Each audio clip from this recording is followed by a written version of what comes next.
আরে সব ইস্তেগফারের মধ্যে শ্রেষ্ঠ ইস্তেগফারের নাম সাইয়্যিদুল ইস্তেগফার। যত ইস্তেগফার হতে পারে বুখারীর বর্ণনা, এর মধ্যে সবচেয়ে শ্রেষ্ঠ ইস্তেগফারের নাম, কথা বলেন, মুখস্থ আছে? কার কার আছে দেখি?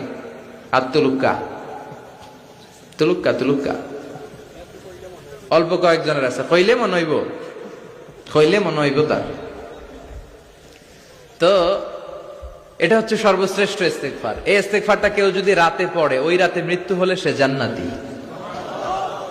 এই ইস্তেগফারটা যদি কেউ দিনে পড়ে, ওই দিনে মৃত্যু হলে সে জান্নাতি। এটার নাম সাইয়্যিদুল ইস্তেগফার। আল্লাহুম্মা আনতা রাব্বি লা ইলাহা ইল্লা আনতা খালাকতানি ওয়া আনা আবদুক ওয়া আনা আলা আহদিকা ওয়া ওয়া'দিকা মাসতাতা'তু আউযু বিকা মিন শাররি মা সানা'তু আবু'ু লাকা বিনি'মাতিকা আলাইয়া ওয়া আবু'ু বিযামবি ফাগফিরলি ফা ইন্নাহু লা ইয়াগফিরুয যুনুবা ইল্লা